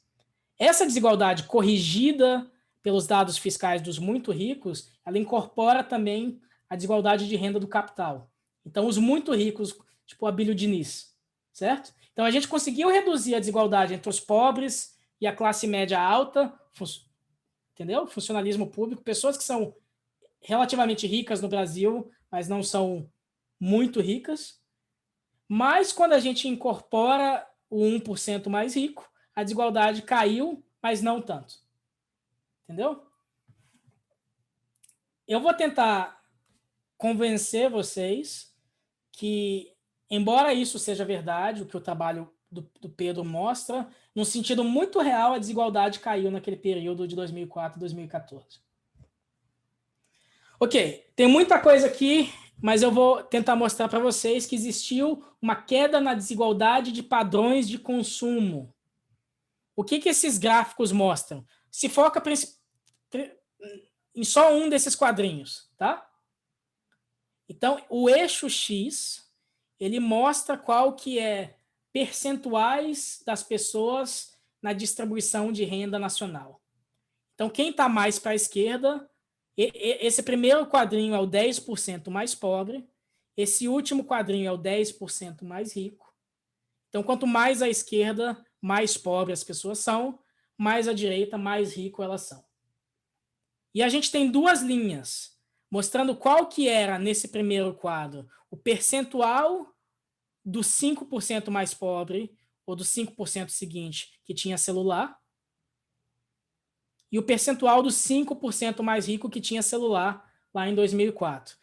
Então, em 2004, só 20% dos 5% mais pobre tinha celular e 90% dos 5% mais rico tinha celular em 2004. Em 2014, você vê que a linha é quase uma reta, certo? Então, 85% dos 5% mais pobres no Brasil tinham celular em 2014 e 99% dos 5% mais ricos tinham celular em 2014. Então, à medida que entre 2014, 2004 e 2014, essa curva se torna uma linha horizontal, você tem uma convergência de padrões de consumo entre os pobres e os ricos, certo? Então, os mais pobres tiveram mais acesso a celulares. Aqui, acesso à eletricidade, mesmo em 2014, ela já era quase universalizada no Brasil. Mais de 90% dos 5% mais pobres tinha acesso à eletricidade no Brasil, e quase 100% em 2014. Geladeira, você tem um ganho também. Só 60% dos domicílios que estavam entre os 5% mais pobres em 2004 tinham acesso a geladeiras em 2004. Em 2014, eram 90%. TV a cores, só 65% dos 5% mais pobres tinham TV a cores. Em 2014, eram mais de 90%. Para outros tipos de bens, você tem ganhos, mas continua tendo um hiato grande, como máquina de lavar. Só 20% dos 5% mais pobres tinham máquina de lavar em 2014 e 90% dos 5% mais ricos tinham máquina de lavar em 2014. Mas você, de qualquer jeito, tem uma convergência substancial em padrões de consumo. Então, para quem olha o dado do Gini corrigido e vê que não tem uma queda substancial na desigualdade, como lá no trabalho do Pedro, eu trago esses dados mais tangíveis, certo? Que são coisas que importam na vida real das pessoas. Se elas têm TV, se elas têm geladeira, se elas têm acesso à eletricidade, que mostra que em padrões de consumo existiu, sim, uma redução na desigualdade importante entre esses dois períodos. Ok. O que aconteceu em distintas regiões do país? Eu já estou chegando ao final, tá, gente? Vocês não vão ter que me aguentar mais muito tempo. Esse aqui vem de um trabalho meu que estuda desigualdade regional no país. E entre 2004 e 2014, isso aqui é o índice de Gini, com todos esses problemas que eu disse para vocês, que não capturam 1% mais rico. A gente não tem como fazer esse trabalho que o Pedro fez no nível estadual. Mas a gente mostra que, com esses dois gráficos, à medida que os estados vão se tornando mais verdes, você tem uma queda na desigualdade estadual, principalmente da renda do trabalho. Então, o estado mais desigual, a unidade da federação mais desigual é o Distrito Federal, a unidade da federação mais igual é Santa Catarina. Isso é verdade nesses 2 anos. O meu Maranhão era muito desigual em 2014, e no Nordeste inteiro você tem uma redução na desigualdade de cada um dos estados nessa década. É difícil a gente fazer essa comparação estadual pelo seguinte: uma coisa que vocês vão perceber intuitivamente é que R$1 não vale a mesma coisa em distintos estados, certo? Então esse mapa ele mostra o quê? Quanto que vale R$100 corrigido por preços locais em distintos estados. Isso também vem do meu trabalho. Então, com R$100 médios no Brasil como um todo, esses R$100, com que você consegue gastar R$100 na média no Brasil como um todo, você só consegue comprar R$80 na média do DF, R$84 na média do estado de São Paulo, não da cidade, tá? R$83 na média do estado do Rio de Janeiro. Em outros estados, como no Piauí, R$1 vale mais, porque as coisas são relativamente mais baratas, né? Então, um corte de cabelo, um refrigerante, principalmente serviços, né? Coisas como aluguel, coisas como corte de cabelo e coisas que você não consegue transacionar entre estados vão tender a ser mais baratos. Então, uma inovação desse meu trabalho é que todas essas comparações que eu faço aqui, elas corrigem por essas disparidades de preço local. Foi o primeiro trabalho que estuda a desigualdade regional no Brasil a fazer isso.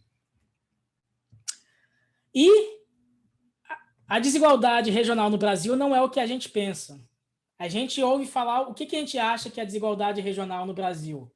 É a história da Belíndia, né? Provavelmente vocês já ouviram falar nessa história do Edmar Baixa.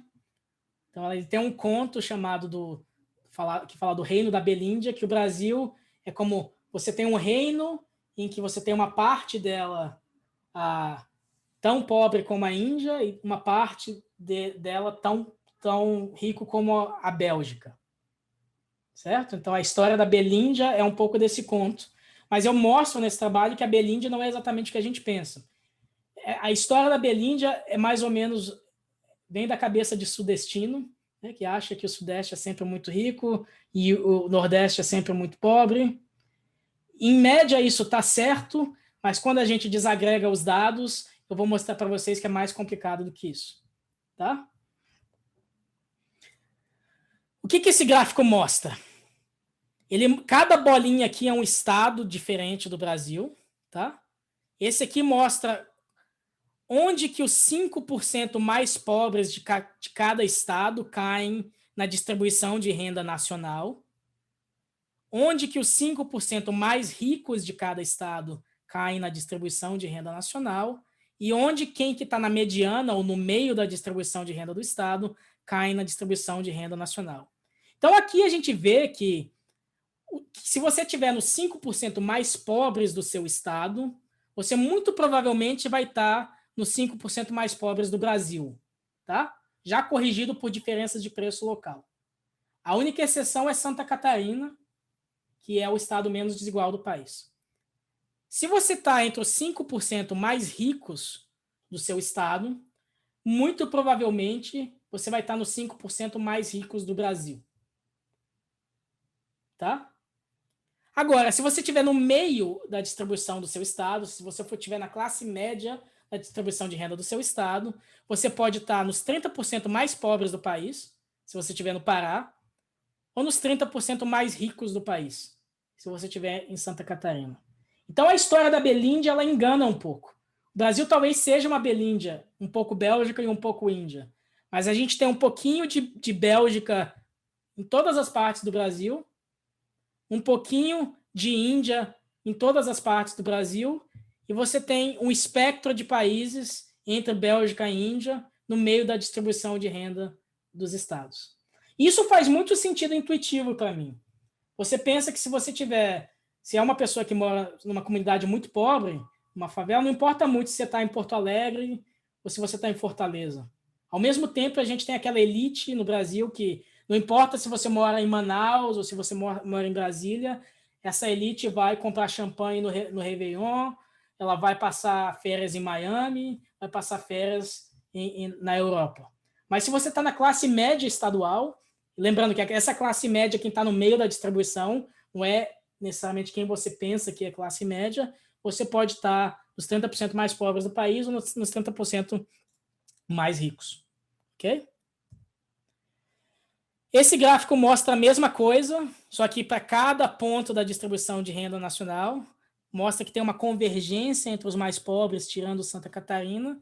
Então, essa bolinha aqui são os 5% mais pobres, essa parte daqui são os 5% mais ricos, só que aqui eu estou incluindo todos os outros divisões de 5% dos estados, e a gente mostra que aqui no meio da distribuição a gente tem uma maior parte da divergência.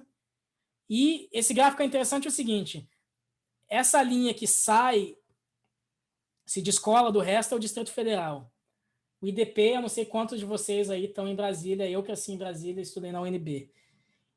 Distrito Federal, muito por causa do funcionalismo público federal, tem uma característica muito interessante, que é o seguinte, que se alguém que está nos 25% mais ricos de Brasília, do DF, já está nos 10% mais ricos do Brasil.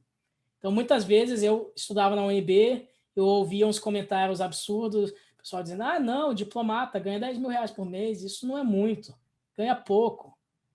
Então, é porque as pessoas vivem em Brasília, às vezes elas olham para a distribuição de renda do DF e ela olha para o procurador que ganha mais que elas, o juiz que ganha mais que elas, e ela se acha pobre, sem perceber que ela, já controlado por preços locais, está nos 10% mais ricos do país, embora tenha 25% da população de Brasília acima dela. Tá? Então é interessante ver como o DF se descola do resto. Ok.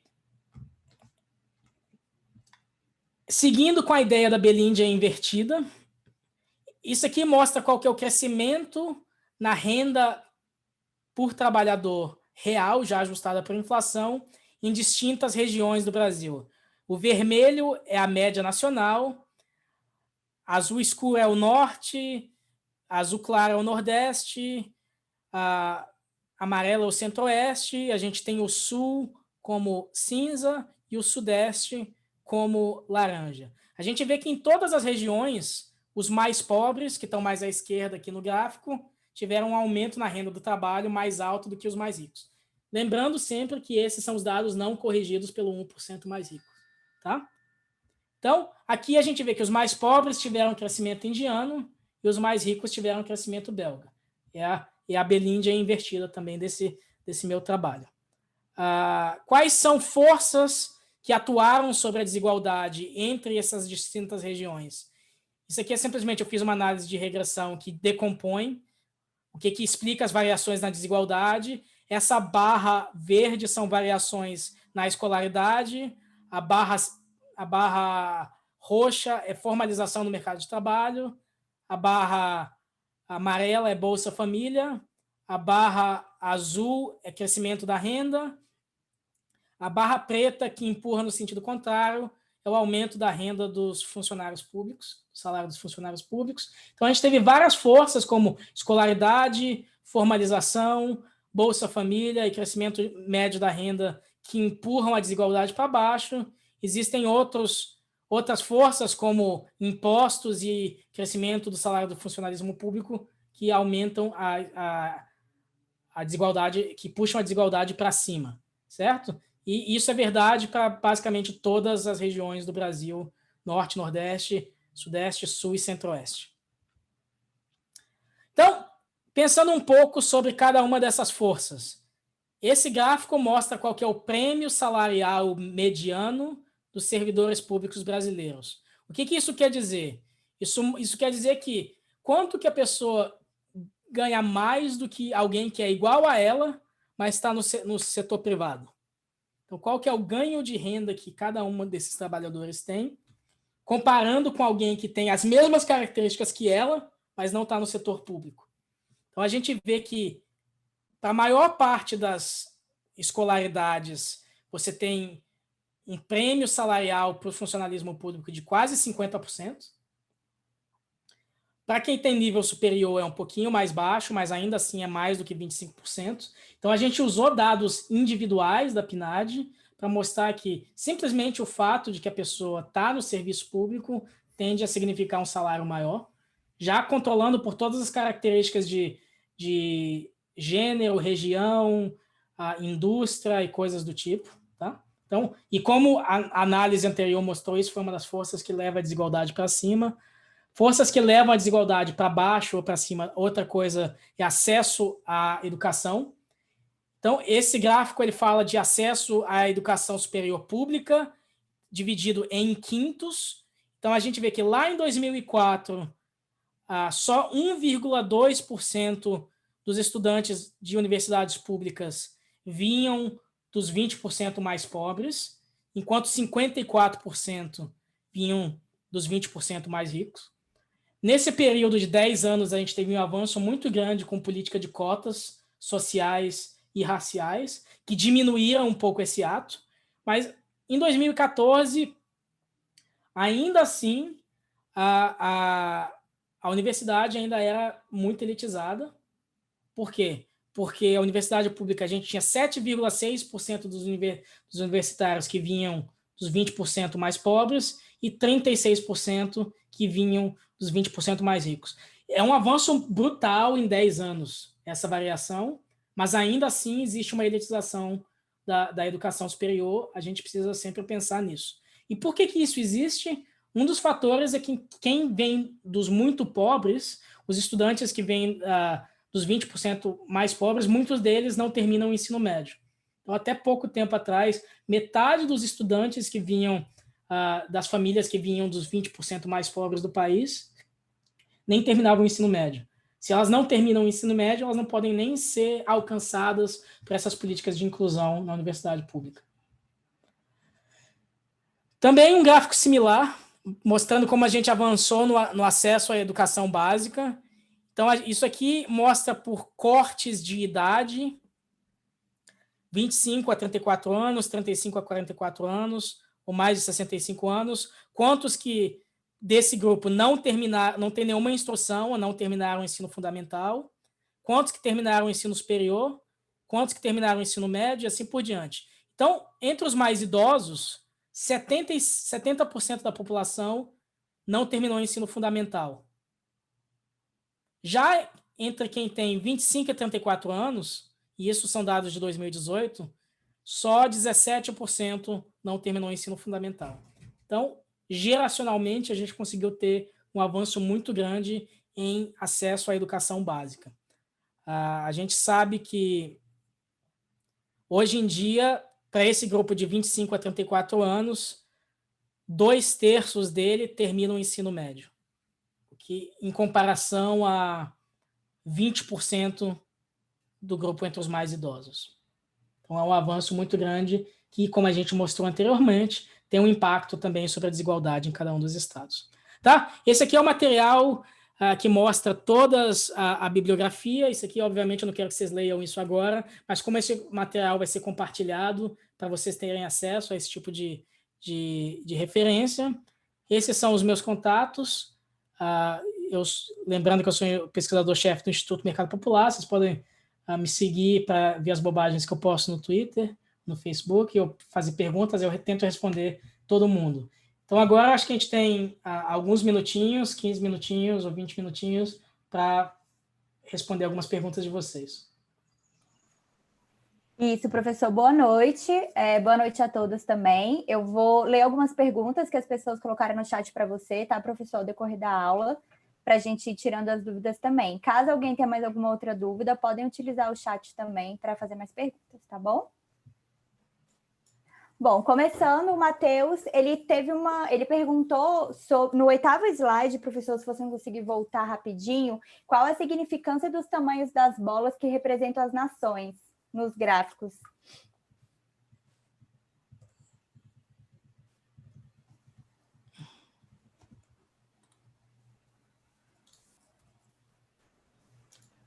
O que significa o tamanho de cada uma das bolhas, é isso, né? Isso. Tá? É simplesmente a população.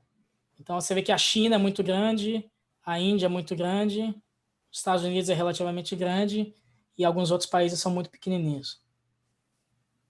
Certo. A Karen perguntou, mais instituições podem também gerar mais regulação? Seriam mais instituições mesmo ou umas instituições que garantem os direitos privados, livres de mercado e etc.? Olha, regulação não é necessariamente sempre ruim, né? Então, existem regulações que melhoram, diminuem incerteza, melhoram a qualidade das instituições, porque elas definem, por exemplo, quais são os seus direitos de propriedade. Entendeu? Então, pensa em coisas como... talvez nem todo... Tem umas carinhas muito novas aí na audiência, mas talvez alguns de vocês não saibam que existia uma época no Brasil que você não podia mudar de operadora de telefone mantendo o seu número. Tá? Depois existiu uma lei dizendo que você é dono do seu número de telefone. E isso simplesmente definiu quem que é o proprietário do número de telefone. Isso significa que reduz a imprevisibilidade sobre quem é o dono daquela coisa e aumentou a concorrência.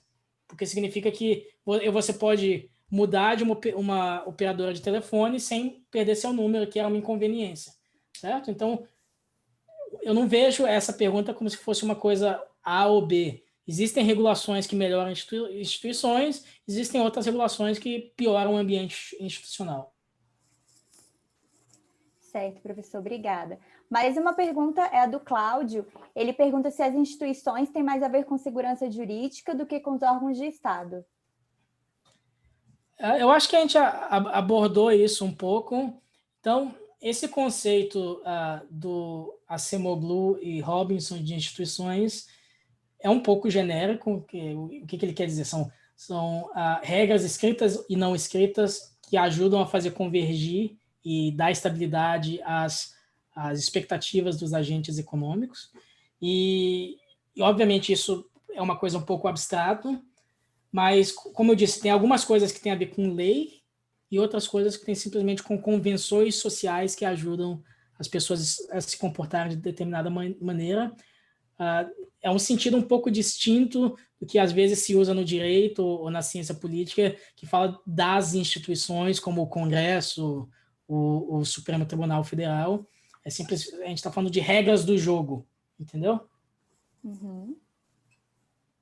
Certo. A próxima pergunta é do Guido, professor. Ele pergunta sobre o enriquecimento e democracia. É possível exportar democracia e instituições em países pobres e não democráticos? Por exemplo, a guerra dos Estados Unidos e Iraque, Estados Unidos e Afeganistão. E se há algum estudo sobre isso?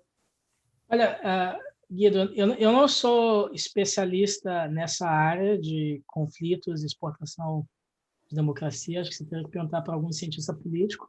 O que eu posso te dizer é que esse estudo Acemoglu, que eu mencionei, então, a pergunta que eles fazem é se democracia causa crescimento, e eles dão a resposta que sim. Eles estudam a onda de democratização que se seguiu ao fim da Guerra Fria e um pouquinho antes disso também a descolonização dos países afroasiáticos. E então eles têm como tentar medir o efeito causal, porque como existia uma onda de democratização, à medida que os seus vizinhos se democratizavam, os países também se tornavam a se democratizar. Então ele não era exatamente exportação de democracia, mas era quando você tem algum evento, uma onda externa de democratização que atinge vários países. Não sei necessariamente se esses resultados se transportam para uma intervenção externa. Perfeito. O Alex, professor, ele pediu para você explicar melhor a afirmação de que a desigualdade não é mais de classe, mas geográfica, uma vez que temos assistido a conflitos de classe em todo o mundo, com fenômenos globais como a uberização e a desindustrialização. Não, isso é uma coisa que às vezes choca a gente, mas quando a gente olha os dados, não deveria, e eu acho que vou tentar explicar intuitivamente o que isso quer dizer. É que, basicamente, se você for um trabalhador, imagina alguém que trabalha na construção civil na Suíça. Tá? Então, esse é um trabalhador que faz um trabalho que tem determinada qualificação, mas não necessariamente tem educação superior. Muitas vezes são imigrantes que vêm do resto da Suíça, do resto da Europa para trabalhar na Suíça, e essa pessoa vai ter um nível de renda que é muito diferente de um trabalhador da construção civil no Brasil. Ela está mais próxima de outros trabalhadores, muitas vezes de alguém que trabalha num escritório que tem nível superior na Suíça do que o trabalhador da construção civil no Brasil. Então, a diferença é global, é mais explicada pela desigualdade de renda entre os países do que a desigualdade de renda dentro dos países. Tá? Então, o que esse gráfico mostra? Também, de novo, esse é um trabalho do Branko Milanovic, que é o maior especialista em desigualdade global. Ele estimou o que era a desigualdade global no mundo em 1870, e ele mostrava que, em 1870, 3/4 da desigualdade entre os da desigualdade global se explicava pela desigualdade de renda dentro dos países. Então, o trabalhador de uma fábrica na Inglaterra, em 1870, estava relativamente próximo de um trabalhador de uma fábrica no Brasil. Certo? Já em 2000, mais de 3/4, aproximadamente 4/5 da desigualdade global se explica por desigualdade de localização, ou seja, desigualdade de renda média entre os países e não dentro dos países. E aí a gente entra nessa situação comparando o trabalhador da construção civil na Suíça com o trabalhador da construção civil no Brasil e o trabalhador da construção civil na Suíça comparado com o trabalhador que trabalha no escritório dentro da Suíça. Está mais próximo do outro suíço do que do trabalhador da construção civil no Brasil. Então, o que importa mais hoje em dia é saber se você nasceu suíço ou indiano do que se você é dono de um negócio, se você tem seu escritório de advocacia ou você é um proletário. Entendeu? Certo, professor, obrigada. O Matheus ele perguntou também se a especialização do trabalho seria uma métrica melhor para avaliar o aumento da desigualdade.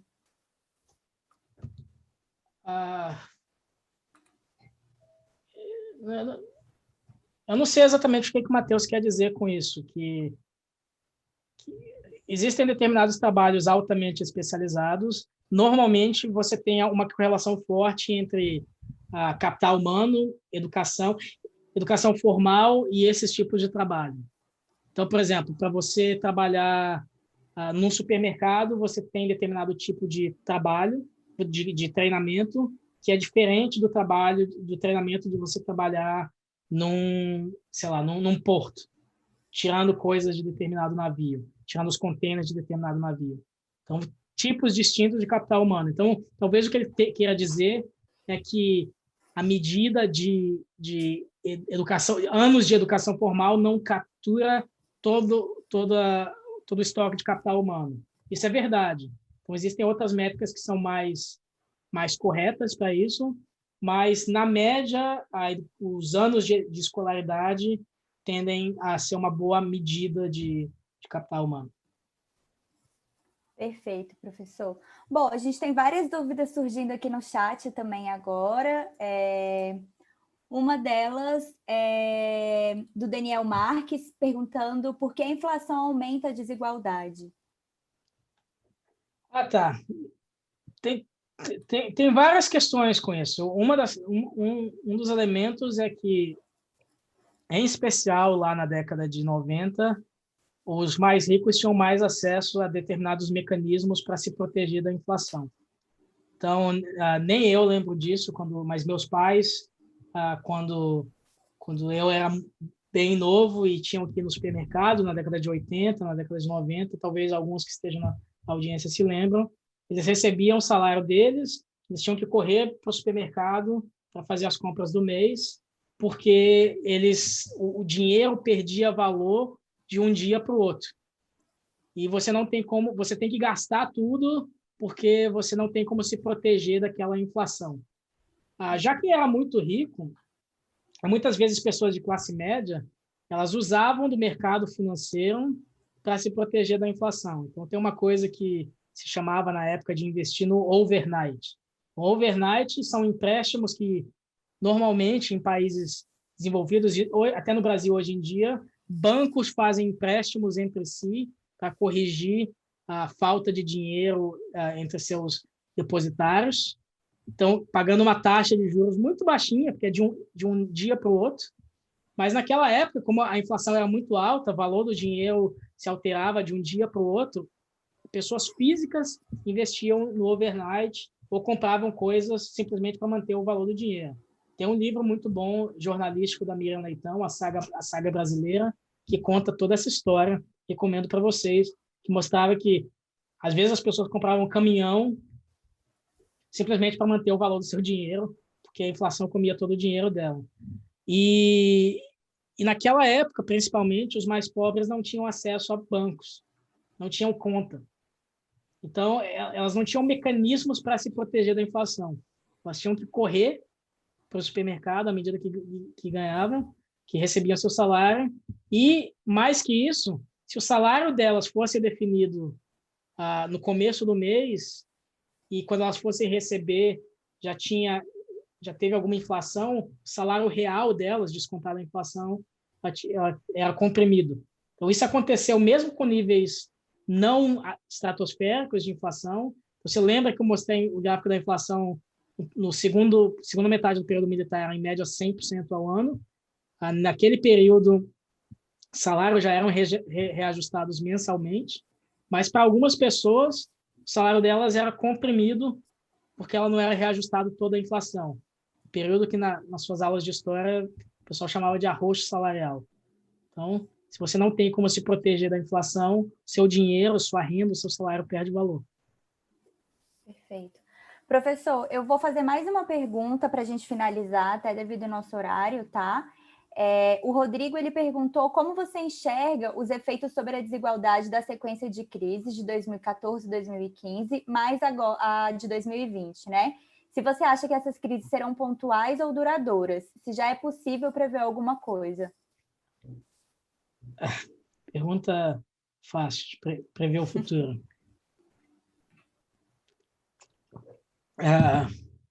Olha, eu já trabalhei fazendo previsão econômica no FMI.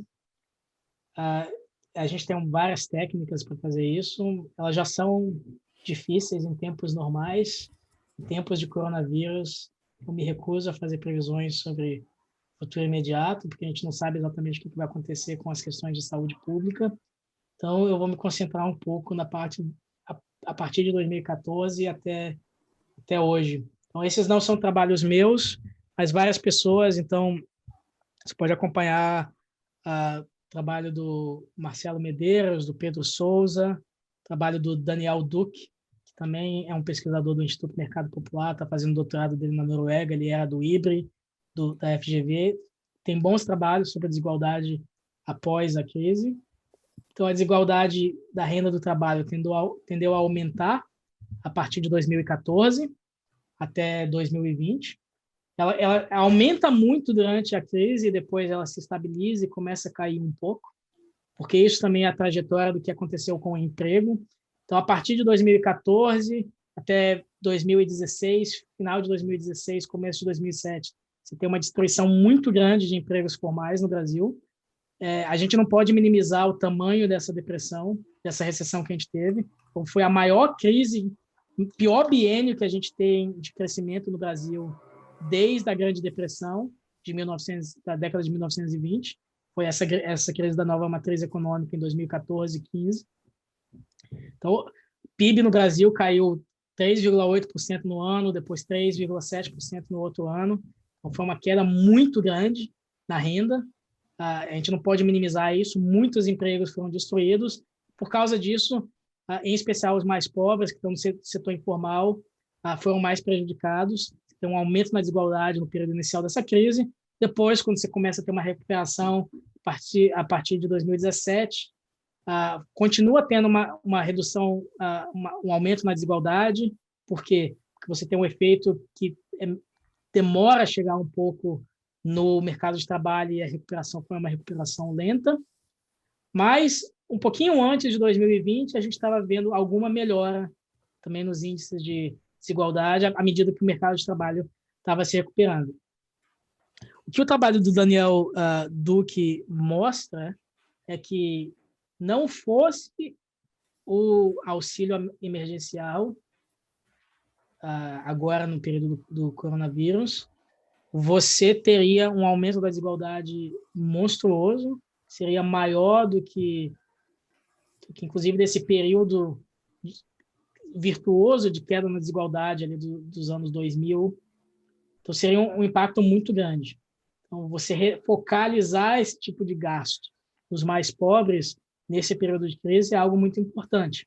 Porque, na verdade, com o auxílio emergencial, a desigualdade na renda habitual caiu.